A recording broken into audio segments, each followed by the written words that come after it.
البدع والأهواء، أهل البدع العقائدية وأهل البدع السياسية. نقول بيننا وبينكم السلف، بيننا وبينكم الكتب، كان فيقول البدع بيننا وبينكم. Bismillahirrahmanirrahim. Alhamdulillahilladzi arsala rasulahu bil huda wa dinil haq liyudhhirahu 'alad dini kullihi wa kafa billahi syahida. Asyhadu an la ilaha illallah wahdahu la syarika lah iqraran bihi wa tauhida. Wa asyhadu anna Muhammadan 'abduhu wa rasuluh sallallahu alaihi wa ala alihi wa sallama tasliman mazida la nabiyya ba'dah. Ikhwani fid din wa akhwati fillah, a'azzani wa a'azzakumullahu jami'an wa barakallahu fikum. Assalamualaikum. Sebelumnya kami ucapkan kepada segenap ikhwan dan akhwat seluruhnya atas doa-doanya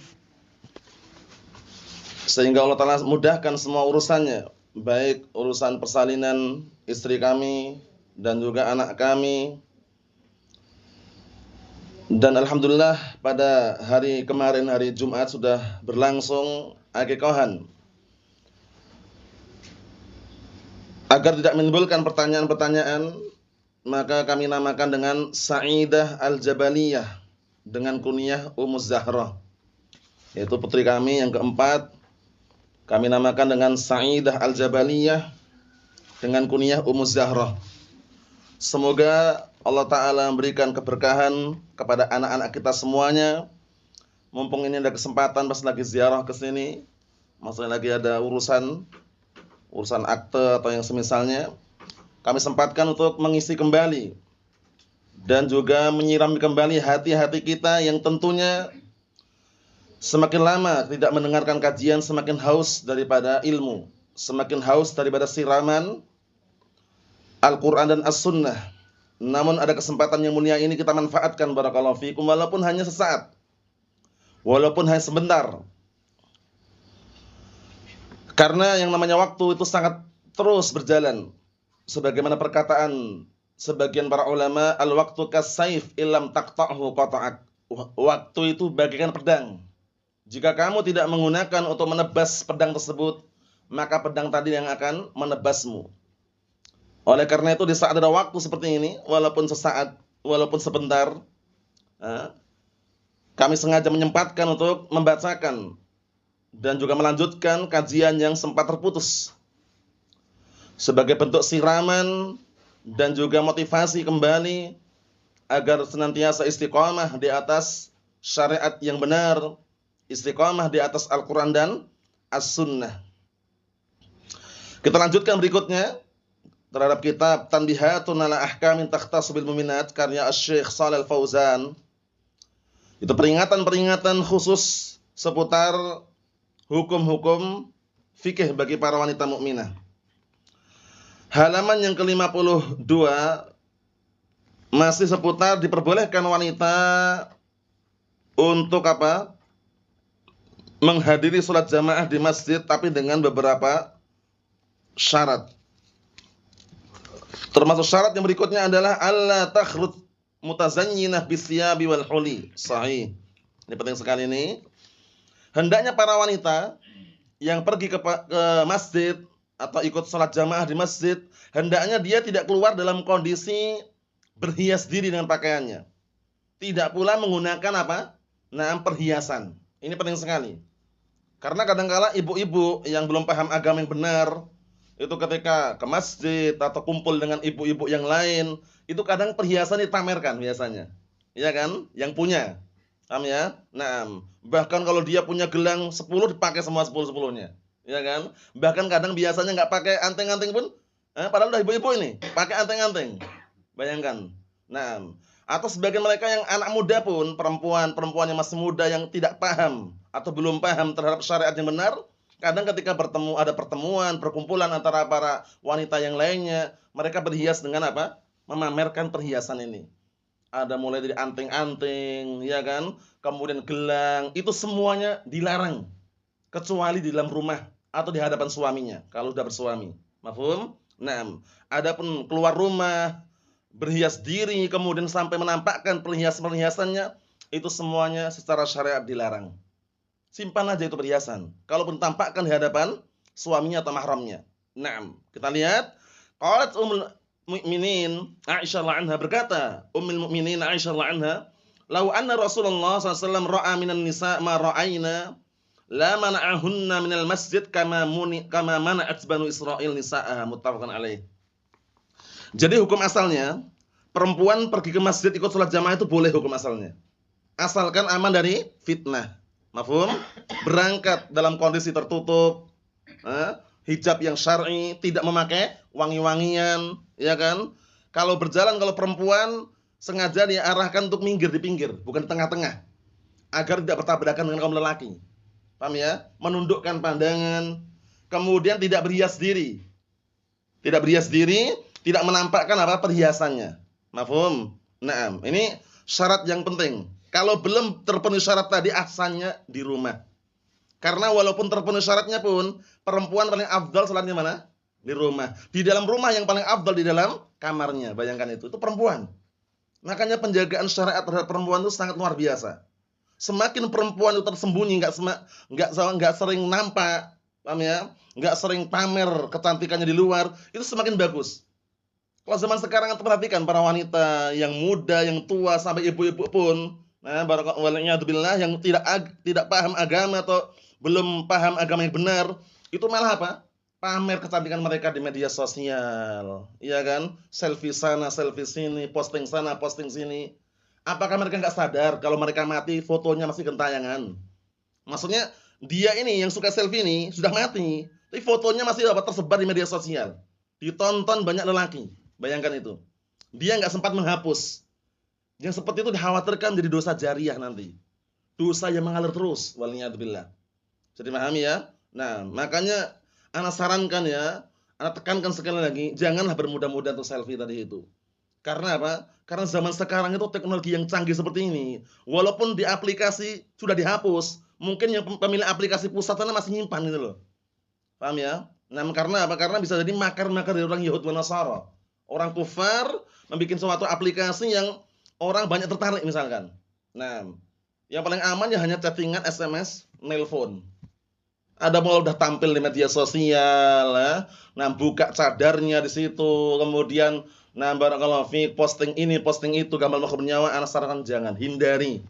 Kalau seandainya dia mati belum sempat menghapus, khawatir menjadi apa? Dosa jariyah wal iyadu billah. Mafhum? Ini berlaku umum laki-laki perempuan sama saja.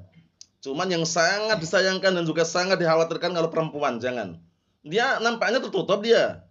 Kalau keluar pakai cadar, ya kan? Tertutup wajahnya. Tapi dia mainan di medsos. Ini banyak terjadi ya, jangan sampai menimpa anak-anak kita. Orang tua harus senantiasa mengkondisikan dan mengawasi. Jangan sampai dia ketika di luar media sosial kelihatannya tertutup, Masya Allah. Ternyata dia main di medsos. Ya, mungkin Facebook, Instagram dan semisalnya. Ini banyak teguran dari para ulama agar apa? Mengawasi anak-anak mereka. Paham ya? Karena dosa jariah itu ngeri barakallahu fiik. Orang udah meninggal dunia, dosanya masih ngalir terus. Bayangkan. Nah, kita lihat lagi nasihatnya. Kalau seandainya Rasulullah SAW melihat para wanita yang aku lihat sekarang ini, kata Aisyah, setelah Rasulullah meninggal ya, misalnya Rasulullah akan melarang perempuan-perempuan ke masjid.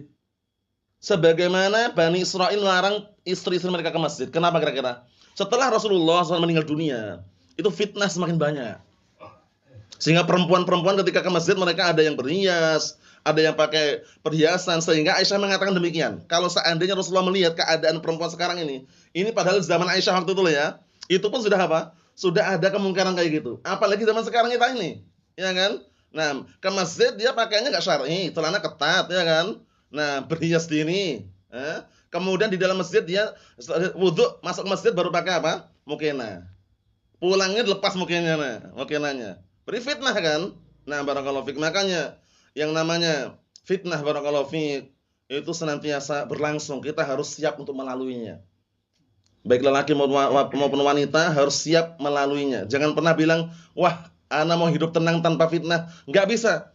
Selama masih hidup tuh fitnah pasti ada. Selama masih hidup ujian pasti ada. Nah, bagaimana seorang yang dikatakan profesional sportif dalam menghadapi fitnah tersebut? Sabar menghadapinya. Jangan pernah barakallahu fiik, mengeluh kemudian mengatakan tidak mau menghadapi fitnah, tidak mau menghadapi ujian. Itu keliru. Karena apa? Sunnatullah jalla wa ala, termasuk ketetapan Allah Subhanahu wa taala, di mana orang itu kokoh di atas agamanya, semakin diuji dengan ujian yang besar. Jadi para ummahat, para akhwat, para ikhwah, semakin kokoh di atas sunnah semakin besar ujiannya. Ini sunnatullah jalla wa ala. Sebagaimana perkataan Nabi kita Muhammad alaihi salatu wassalam, beliau menyatakan apa? Yubtalal mar'u ala qadri dini. Seseorang diuji sesuai dengan kadar agamanya. Kalau agamanya kokoh, kuat, syuddida alaih, diperkuat ujiannya, bayangkan itu. Nah, tapi kalau agamanya dia lemah, khufifa'an, diperingan juga. Tergantung dengan kadar istiqomahnya dia di atas Al-Quran dan As-Sunnah. Makanya berat.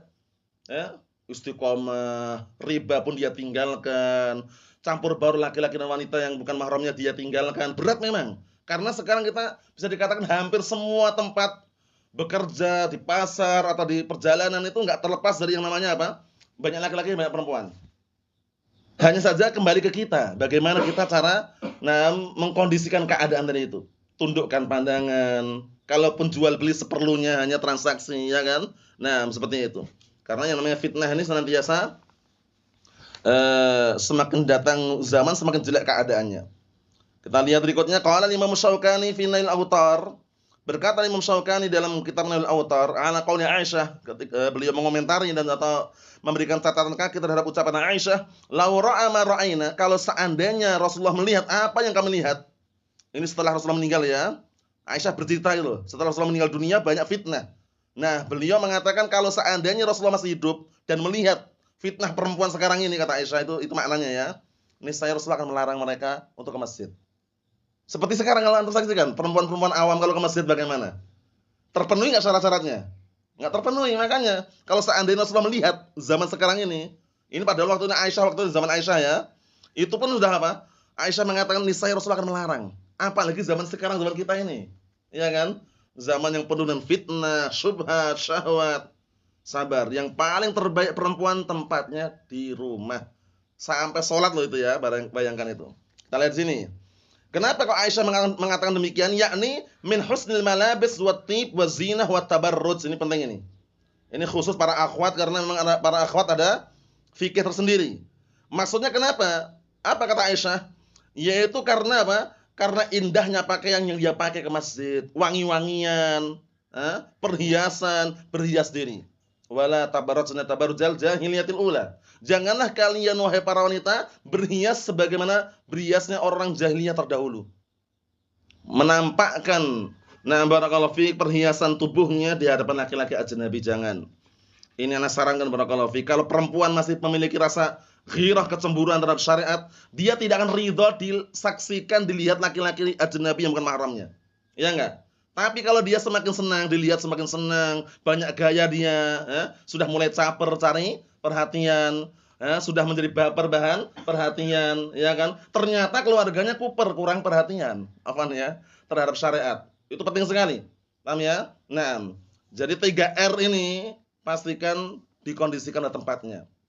Jangan sampai kuper, kurang perhatian, akhirnya apa? Terbengkalai keluarganya, istrinya, anak perempuannya, jangan. Berat memang ya, tapi itulah yang namanya syariat. Mafhum? Nah, kita lihat lagi. Kata beliau, dikarenakan indahnya pakaian mereka berhias tadi itu, pakai wangi-wangian. Nah, zaman sekarang kan wangi-wangian banyak dijual, iya kan? Itu kalau perempuan enggak sabar menahan sedikit saja, dia menggunakan wangi-wangian ketika keluar rumah. Apa ancamannya? Fahiya zaniyah. Maka perempuan tersebut penzina, bayangkan itu. Berarti perempuan akhwat enggak boleh pakai wangi-wangian? Boleh di dalam rumah, silakan. Keluar rumah enggak usah pakai, sudah. Enggak usah banyak alasan. Wah, nanti kalau bertemu sama ummahat yang lain nanti bau ketiak, bau ini itu gampang. Yang penting ketika keluar tuh enggak melanggar syariat, selesai. Paham ya? Nanti kalau udah sampai rumah, silakan pakai wangi-wangian sewangi apapun, silakan dalam rumah. Iya kan? Tapi kalau keluar rumah jangan, ini perempuan memang. Ayyumam ra'atin kharajat wasta'tarat famarat ala qaumin liyajidu rihaha fahiya zaniyah. Perempuan mana saja keluar rumah, kemudian dia pakai wangi-wangian, melewati sekelompok kaum lelaki, kemudian mereka mencium bau wangi-wangi tadi. Apa kata Rasulullah SAW? Fahiya zaniyah. Perempuan tersebut penzina, bayangkan. Makanya kita harus sadar diri, sadar posisi gitu loh. Nah, barakallahu fiik. Dirinya sebagai hamba Allah seorang wanita, posisinya sedang mengamalkan syariat, sabar. Mafhum? Kita lanjutin lagi. Wa inna ma kana nisa'u yakhrujna fil murud wal aqyisah wal aksiyah wasyamalat al-ghilat. Masyaallah. Karena waktu itu zaman Rasulullah, para wanita itu ketika keluar mereka itu apa? Berada pada jilbab-jilbab mereka yang besar. Jilbab di sini jangan diartikan jilbab kecil loh ya. Jilbab para wanita sahabiah itu besar, besar, longgar, lebar. Paham ya? Tertutup semua badannya. Karena al-mar'ah kulluha aurah. Perempuan itu semuanya aurat. Fa idza kharajat, apabila perempuan itu keluar rumah, setan mulai menghias-hiasi. Istasyrafah syaitan, setan mulai menghias-hiasi. Makanya fitnah yang paling dahsyat melanda kaum lelaki, fitnah apa? Fitnah wanita. Kita lihat sini. Dikarenakan waktu itu zaman Rasulullah SAW itu para wanita ketika keluar fil murud, itu pada jilbab-jilbab besar mereka. Wal aksiyah, pada pakaian-pakaian longgar mereka. Wasyamalatul ghilat, dan juga pada barakallahu fiik, selendang-selendang mereka yang tebal. Jadi tertutup itu ya. Nah, jadi perempuan-perempuan yang berhijab yang syar'i, bercadar, tutup wajahnya, kemudian ketika lewat di depan kerumunan laki-laki pakai burdah tutup matanya, itu semuanya nanti ada syariat, ada suatu amalan syariat yang harus dibuka, yaitu ketika ihram. Itu aja. Ketika ihram. Paham ya? Walaupun di luar dibuka. Kalau ihram, perempuan yang awal mula bercadar dibuka semua cadarnya. Terus bagaimana kalau ada laki-laki dekat, laki-laki dengan Nabi, nutupnya pakai kerudungnya. Karena untuk akhwat atau perempuan untuk pakaian ihram, ya pakai yang dia pakai aja gitu loh. Cuman yang bercadar dibuka cadarnya. Paham ya? Nah, barakallahu fiik. Tapi kalau laki-laki kan beda ya. Kalau laki-laki kalau ihram memakai apa? 2 helai kain itu ya. 2 lembar kain ya kan. Kemudian enggak boleh pakai celana dalam pun enggak boleh juga. Adapun sabuk pengikat itu boleh karena itu bukan pakaian ihram, hanya untuk mengikat saja. Kalau pakaian ihram yang 2 itu enggak boleh pakaian yang berjahit, enggak boleh. Peci pun dilepas peci. Pakai wangi-wangian enggak boleh kalau udah ihram. Tapi sebelum ihram boleh mandi pakai wangi-wangian boleh. Tapi udah pakai pakaian ihram, enggak boleh pakai wangi-wangian, deodoran juga enggak boleh, ya kan? Peci dilepas, seperti itu. Nah, mafhum, itu kalau laki-laki. Kalau perempuan ya pakaian syar'i yang dia pakai itu kecuali cadar. Paham ya? Cadar sama kaos tangan sama kaos kaki. Paham ya? Nah, intinya barakallahu fiik, itu apa? Syariat tersendiri. Yang jelas selain itu, maka pastikan memakai pakaian syar'i yang longgar, luas, lebar, tertutup seluruh tubuhnya. Nah, kecuali apa? Mata. Kecuali mata. Itu pun para ulama mengatakan kalau lewat kerumunan laki-laki yang ajnabi mahramnya banyak orang situ, maka lebih afdalnya memakai burdah penutup mata itu. Wah, nanti kalau ada penutup mata enggak bisa ngelihat. Itu dari program itu. Para akhwat, para ummahat yang jual burdah itu, kira-kira tebal enggak burdahnya? Kalau ngelihat nampak enggak kira-kira? Nampak itu, memang di program memang nampak gitu. Ada yang model streaming, ya kan? Ada yang modelnya tertutup tipis. Kalau antum di Yaman, ini Yaman ya, Afan ya. Yaman atau Saudi yang di pinggiran-pinggiran itu orang awamnya yang enggak paham sunnah, maksudnya belum belajar sunnah secara detail kehidupan mereka, itu hampir semuanya bercadar. Bahkan apa? Burdah, mata pun tertutup itu. Namanya ini anak bicara yang di kampung-kampung lah ya. Kalau di kota dah tahu sendiri kan, anak banyak fitnah kan. Nah, seperti itu. Maksudnya apa? Maksudnya tujuan mereka agar apa? Tidak memfitnah tadi itu. Karena kadang-kala kalau pakai cadar cuman apa ya? Sebagian pakai cadar hidungnya nampak. Pakai apa namanya? Paham ya? Nah, mata itu bisa menjadi fitnah, kedipan mata. Pak. Bisa menjadi fitnah enggak kedipan mata itu? Bisa. Bisa. Makanya kalau seandainya dia memang tidak pakai burdah, tundukkan pandangan ketika berpapasan laki-laki ajnabi yang bukan mahramnya. Tapi kalau pakai burdah aman sudah. Paham ya? Itu maksudnya kalau kita bicara syariat seperti itu memang. Jadi jangan ada pandangan wah kalau pakai burdah enggak nampak jalannya. Nampak. Paham ya? Cuman gelap-gelap itu aja tapi nampak. Mafhum? Nah, ini sekedar apa? Syariatnya memang benar-benar menjaga perempuan itu sampai sedetail mungkin. Sampai perkara itu aja dijaga, bayangkan itu. Karena fitnah sangat dahsyat tadi itu. Nah, kita lihat sini. Kata beliau, wa qala al-Imam al-Jauzi rahimahullah fi kitab Ahkamun Nisa, yanbaghi lil mar'ah an tahdhar minal khuruj mahma amkanaha. Selayaknya bagi perempuan itu untuk berhati-hati tidak keluar rumah sebagaimana apa? Nah, bagaimanapun apa? Sesuatu yang memungkinkan baginya. Maksudnya apa? Nah, semaksimal mungkin tidak keluar dari rumahnya kecuali ada keperluan yang darurat. Itu aslinya gitu. Jadi nggak ada salahnya kadang laki-laki yang belanja beli sayur ada salahnya nggak? Nggak ada salahnya. Justru itulah yang bagus namanya sumset, suami setia. Paham ya? Nah, jadi dia apa? Dia akan meluangkan waktunya. Istri tinggal nyatat apa bahan-bahannya mau dibeli apa. Suaminya yang bergerak. Tahun namanya, tolong menolong. Oh, setiap hari yang belanja kok suaminya. Apakah kamunya istri di rumah? Istri itu bagaikan ratu. Paham ya? Nah, dalam artian bagaimana penjagaan syariat sangat ketat sekali untuk perempuan itu. Walaupun bolehlah suami istri berangkat bareng ya kan, belanja beli sayur karena kadang laki-laki itu kan untuk masalah pembelanjaan kan beda-beda ya kan. Suruh beli sayur yang segar, belinya sayur yang udah layu misalnya itu biasa itu, laki-laki biasa seperti itu. Nah, tapi kan gerak dia, ya kan? Nah, dia berani gerak itu loh. Dan bukan termasuk perkara yang memalukan. Wah, masa belanja sayur yang belanja suaminya enggak masalah. Ya kan? Kalau misalkan dia nggak mau sendirian, suami istri lah diajak. Ya kan, milih sayur yang segar yang mana. Nah, jadi fungsinya kenapa menjadi sumsat dari suami setia? Karena setiap saat dia diperlukan ada. Dan berusaha untuk menjaga istrinya agar apa? Menjadi istri yang terbaik. Istri yang paham Al-Qur'an dan As-Sunnah. Naam. Seperti itu. Kita lihat lagi. Kata beliau, "Na'am insan min fi nafsiha lam yaslam nas minha." Kalaupun dia selamat dirinya, dia selamat diri enggak terfitnah, tapi manusia kadang-kala apa? Tidak selamat dari fitnah dia. Bisa dipahami? Nah, maksudnya dia udah aman lah, enggak nundukkan pandangan dia. Dia enggak terfitnah. Tapi orang lain bisa jadi laki-laki, laki-laki yang melihatnya akan terfitnah. Kalau istilahnya apa? Berhias tadi ya, berhias, tidak berpakaian syar'i. Naam.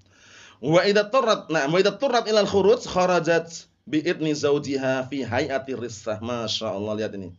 Kalau perempuan terpaksa keluar, ingat terpaksa loh ya. Terpaksa keluar, maka hendaknya keluar dengan izin suaminya kalau sudah bersuami. Kalau belum bersuami bagaimana? Ada mahramnya, bapaknya, saudaranya izin. Kalau temani itu temani. Karena apa? Fitnahnya itu ngeri fitnah. Jangan pernah ada protes kok seberat ini ya. Ini nasihat dari seorang imam, Imam Ibnu Jauzi. Paham ya? Fungsinya apa? Menjaga wanita agar apa? Tidak diganggu oleh laki-laki yang tidak bertanggung jawab. Lihat ini. Kalaupun seandainya harus keluar, terpaksa harus keluar, izin suaminya. Izin suaminya. Jangan dia keluar sendiri jauh safar tanpa mahram, haram. Kena dosa nanti. Paham ya? Izin suaminya dulu. Mas atau Bang misalkan, boleh nggak keluar? Kalau suaminya paham, dia akan ngantar suaminya.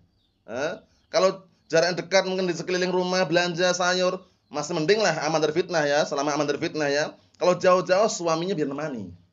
Paham ya? Suaminya biar menemani istri tadi. Nah, barakallahu fiik. Jadi pastikan pasangan suami istri itu barakallahu fiik itu sama-sama setia.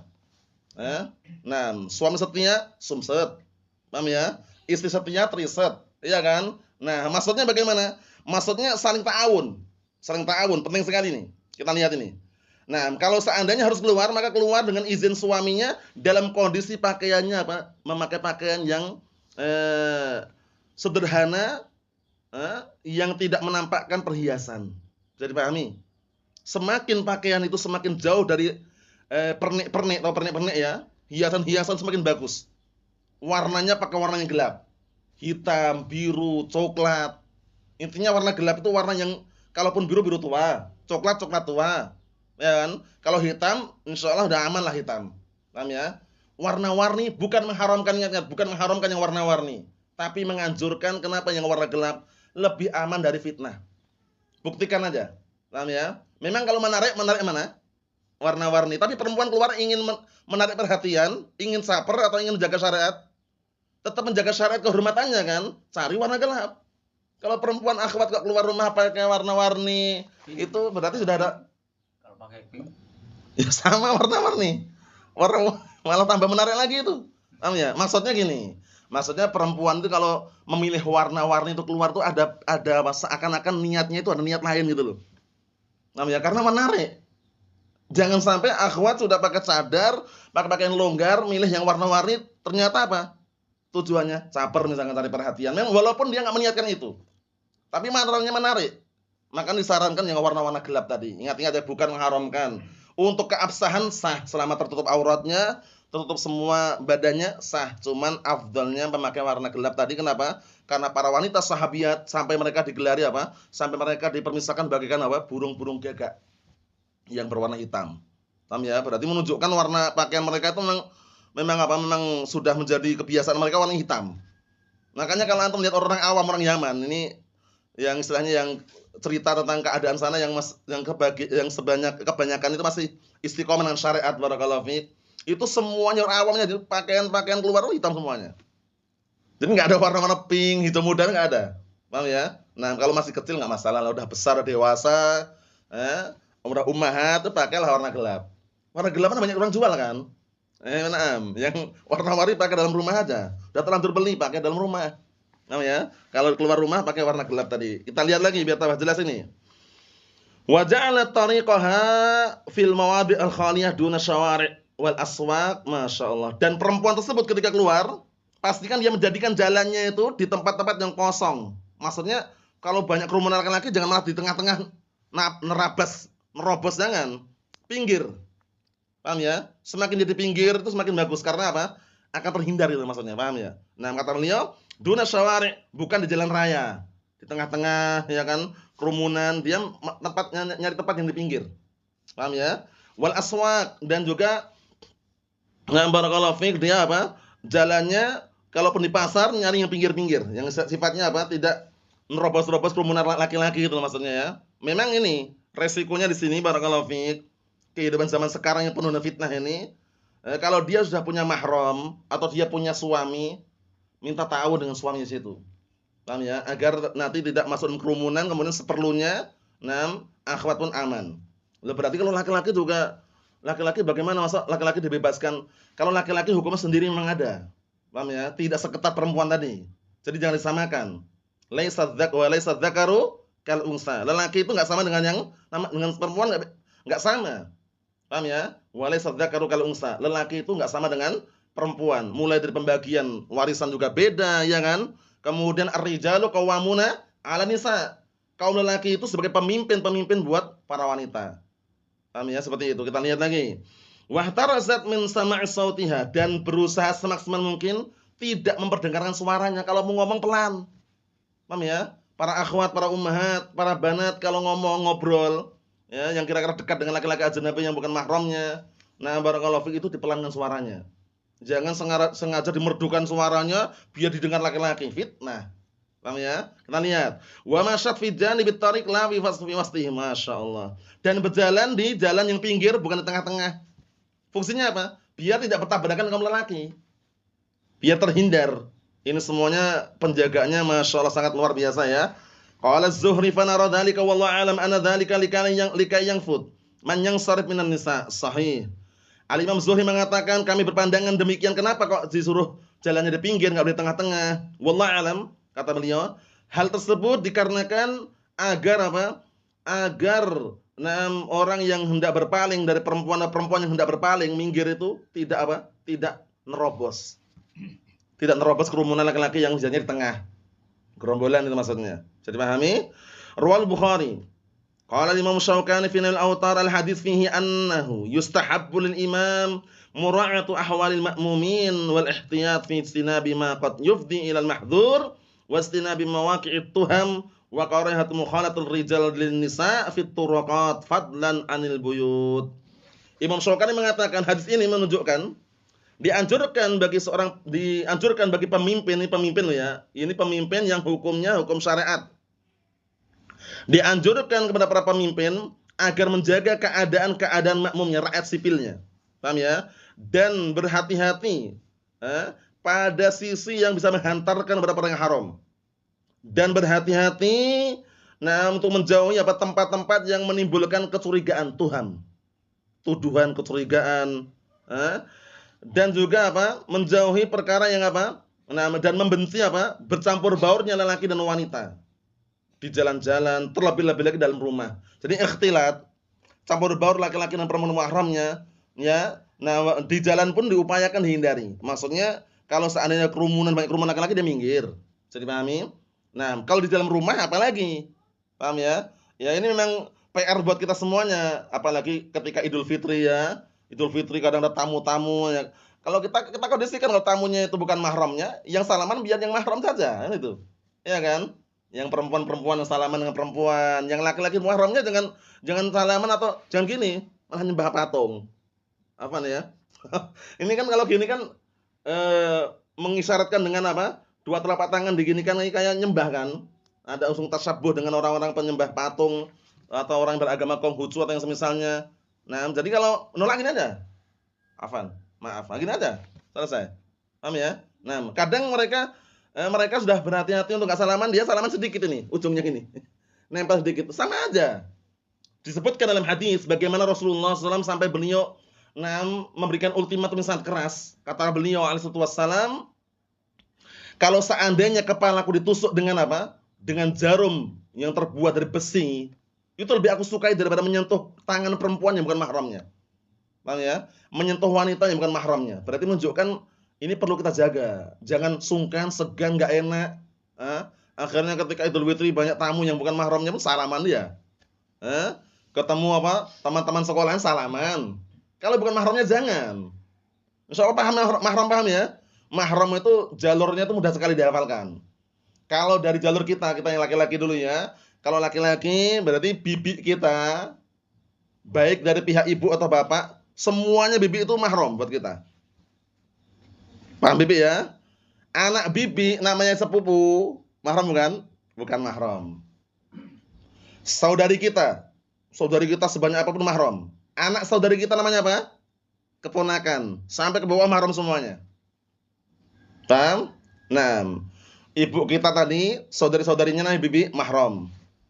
Bapak kita punya bibi, punya saudari, bibi juga kan? Semuanya mahram. Anak bibi namanya sepupu, mahram bukan? Bukan mahram, ingat-ingat. Sepupu kami Ustaz, walaupun sepupu. Keponakan mahram sampai ke bawah. Cucu-cucu kita kalau sudah punya cucu mahram. Anak perempuan kita ke bawah mahram semuanya. Adik-adik perempuan kita mahram semuanya. Mahfum? Ini secara global seperti itu. Jadi jangan sampai salah gitu loh. Paham ya? Kemudian ada mahramiyah yang sifatnya terjadi setelah pernikahan. Dulu kita dengan ibu mertua itu sebelum kita menikahi putrinya mahram kan awal mulanya? Bukan mahram. Setelah menikah jadi mahramnya itu dihafalkan juga itu. Biar kita paham. Berarti berjabat tangan dengan ibu mertua boleh enggak? Boleh. Mantan ibu mertua boleh enggak? Mantan ibu mertua? Mantan. Enggak boleh. Ingat. Dia pernah menikahi putrinya, cerai. Nah, boleh. Boleh. Karena apa? Karena kita enggak boleh berjabat tangan dengan mantan istri, enggak boleh. Kalau mantan ibu mertua boleh. Bedakan. Karena apa? Karena jadi mahram kita kan semula. Karena kita menceraikan anak perempuannya, kemudian ibu mertua tetap pasti mahram. Mantan tadi loh ya. Tapi mantan istri bukan mahram. Bedakan. Nah, anak tiri mahram bukan? Anak tiri mahram. Yang enggak mahram itu saudara tiri dengan saudari tiri. Bapak bawa anak, nikah dengan ibu bawa anak. Nah, anak bawaan ibu sama anak bawaan bapak ini sama-sama tiri itu kan, itu bukan mahram. Nah, kemudian ada kemahraman yang dari jalur persusuan. Ingat-ingat, persusuan. Mungkin di kampung-kampung kadangkala orang enggak terlalu paham ya kan. Dulu itu pernah tak susui itu berapa kali nyusu? 10 kali nyusu. Udah mahram itu. Tapi orang kadang enggak paham. Padahal batasan 5 kali nyusu sampai kenyang. Itu namanya saudari sepersusuan. Anak sepersusuan. Mahramnya sebatas dia saja, dia. Paham ya? Misalkan dia yang disusui ini perempuan, punya saudari-saudari yang lain enggak menyusu. Dengan ibu tadi itu. Maka yang mahramnya anak perempuan yang menyusu tadi dengan keluarga ibu mahram semuanya. Untuk anak perempuan yang dia susui tadi. Tapi saudari-saudarinya, saudari-saudari anak sepersusuan bukan mahram karena enggak menyusu. Bisa dipahami? Itu penting juga. Nah, ini bukan perkara yang rumit tapi memang harus dipahami ini. Ada karena nasab, ada karena pernikahan, ada karena apa tadi? Sepersusuan. Mafhum? Nah, seperti itu. Tadi anak sepersusuan mahram bukan? Mahram. Saudari sepersusuan mahram. Sebagaimana mahramnya seperti apa? Saudari kandung. Hanya bedanya enggak dapat warisan. Bisa dipahami ya? Kalau anak kandung, saudari kandung itu bisa jadi dapat kan? Tapi kalau jalur sepersusuan ini nggak dapat. Cuman untuk masalah mahromiyah seperti apa? Saudari kandung. Mafhum? Nah, seperti itu. Kita lihat lagi dikit lagi. Nah, kata beliau, qala Imam Nawawi rahimahullah taala fil Majmu' wa yukhalifun nisa' ar-rijal fi shalatil jamaah fi asya'. Kita ambil satu aja ya. Kata beliau, Al-Imam Nawawi mengatakan bahwasannya perempuan dengan laki-laki itu berbeda di dalam salat jamaah pada beberapa perkara. Perempuan dan laki-laki, paham ya? Di dalam melaksanakan salat jamaah itu ada perbedaan pada beberapa perkara. Pertama, ahaduha la tata'akkad fi haqqihinna ka ta'akkudiha fi rijal. Penting ini. Apa artinya? Tidak ditekankan untuk wanita salat berjamaah seperti ditekankannya kaum lelaki. Kaum lelaki ditekankan salat jamaah. Kalau nggak ada udzur syar'i, nggak ada alasan syar'i, jangan meninggalkan salat jamaah. Kalau laki-laki lo ya. Kalau perempuan mau salat jamaah, boleh silakan, tapi nggak ditekankan. Bedakan ya. Nggak ditekankan, tapi kalau laki-laki ditekankan. Sampai ada orang buta ngomong, "Ya Rasulullah, wahai Rasulullah, aku ini buta, tidak punya orang yang siap menuntunku. Apakah aku boleh meninggalkan jamaah?" Awal mula Rasulullah mengatakan dikasih keringanan dia. Setelah orang itu pergi dipanggil oleh Rasulullah, "Sini." Nah, hal sami'tan nida' lis-shalah? Apakah kamu mendengar seruan untuk salat? Kata orang ibu tadi, "Na'am." Fa'ajib. Kalau dengar penuhilah. Suruh datang padahal buta padahal dalam jamaah. Yang kedua, Rasulullah alaihi wassalam pernah berkeinginan sekali agar salat itu ditegakkan, yang imami orang lain. Beliau ingin apa? Keliling ngecek rumah-rumah siapa saja yang enggak ikut salat jamaah. Mau dibakar, bayangkan itu. Rumahnya mau dibakar oleh Rasulullah SAW. Karena apa? Karena salat jamaah itu kalau laki-laki sangat ditekankan. Paham ya? Nah, seperti itu. Kalau ternyata salat di rumah tanpa sebab bagaimana? Bisa terkena ancaman apa? Dosa besar. Paham ya? Sahnya sah salatnya, sah. Nah, tapi salat jamaah bagi kaum lelaki sangat ditekankan. Bahkan para ulama mengatakan wajib. Paham ya? Kalau tanpa udzur syar'i, maka enggak boleh meninggalkannya. Nah, untuk masalah sahnya sah. Mungkin kalau ada udzur syar'i enggak masalah. Yang kedua, taqifu imamatuhunna wastuhunna. Ini hukum asalnya ya. Perempuan sama perempuan, akhwat ummahat salat jamaah, itu imamnya bukan di depannya. Paham ya? Tapi di tengah-tengah. Alhamdulillah. Bisa dipahami? Jadi perempuan kalau salat jamaah 10 orang perempuan semua misalkan, imamnya di mana? Di tengah. Ingat-ingat, bukan di depan. Ini yang hukum asal. Terus boleh nggak kalau di depan seperti laki-laki? Boleh. Boleh. Kemudian bagaimana kalau perempuan bermakmum dengan laki-laki? 2 orang suami istri. Kalau 2 orang laki-laki kan sebelahnya, iya kan? Sekarang kalau suami istri, imamnya suaminya, makmumnya istrinya. Di sebelahnya atau di belakangnya? Di belakangnya. Itu pendapat yang kuat. Tapi kalau sama laki-laki di sebelahnya, nempel. Bisa dipahami? Tapi kalau perempuan walaupun istrinya berduaan dengan suaminya nih di belakang. Paham ya? Belakang kiri atau kanan bebas. Nah, tidak ada penentuan harus kiri atau kanan. As-salis yang ketiga, taqifu wahidatuhunna khalfar rajul la bijanbih bi khilafir rajul. Sahih. Kalau dia menjadi makmum untuk imam sendirian, maka hendaknya dia berdiri di belakang imam laki-laki tadi. Tidak boleh di sampingnya, berbeda dengan laki-laki. Ar-rabi' yang keempat, idza shallaina sufufan ma'ar rijal fa akhiru sufufihinna afdal min awwaliha intaha. Sahih. Lihat ini bagus sekali ini. Kalau mereka sholat berjamaah bersaf bersama lelaki, misalkan lelaki saf depan kan, perempuan di belakang. Nah, yang paling bagus untuk perempuan paling belakang. Kalau saf perempuan. Beda dengan saf laki-laki. Kalau saf laki-laki yang paling bagus yang mana? Yang paling depan. Khairu sufufir rijal awwaluha wa syarruha akhiruha. Wa khairu sufufin nisa akhiruha wa syarruha awwaluha.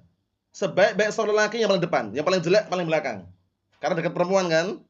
Sebaik-baik saf perempuan yang paling belakang, yang paling jelek paling depan, karena dekat laki-laki. Bisa dipahami? Naam. Itu di antaranya naam.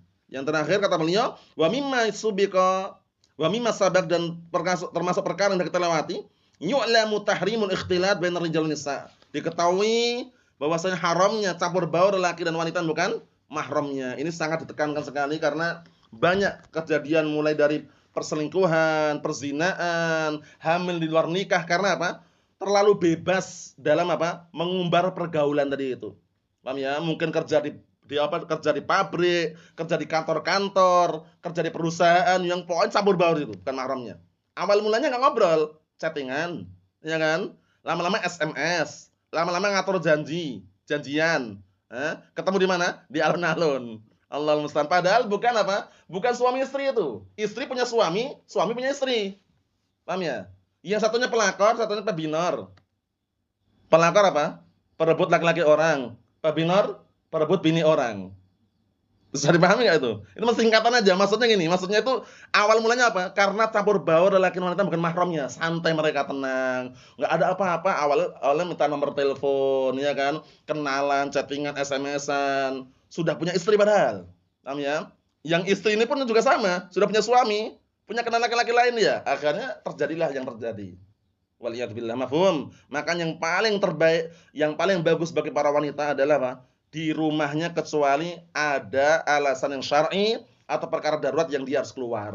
Bisa dipahami? Adapun kerja di kantor-kantor, pabrik-pabrik, perusahaan yang campur baur laki dan perempuan dihindari, jauhi karena akan menimbulkan fitnah, bahkan fitnahnya bukan fitnah kecil sampai perzinaan, perselingkuhan. Hamil di luar nikah. Karena biar nggak ketahuan, hamil di luar nikah apa biasanya orang-orang yang jahat itu, yang mereka biasanya biar nggak nampak ketahuan sudah lahir padahal anaknya dibuang. Bayangkan itu. Kalau nggak dibuang pun apa? Digugurkan secara paksa, bayangkan itu. Sudah berzina haram, membunuh nyawanya sudah ada di dalam kandungannya haram lagi, membuang anaknya lagi.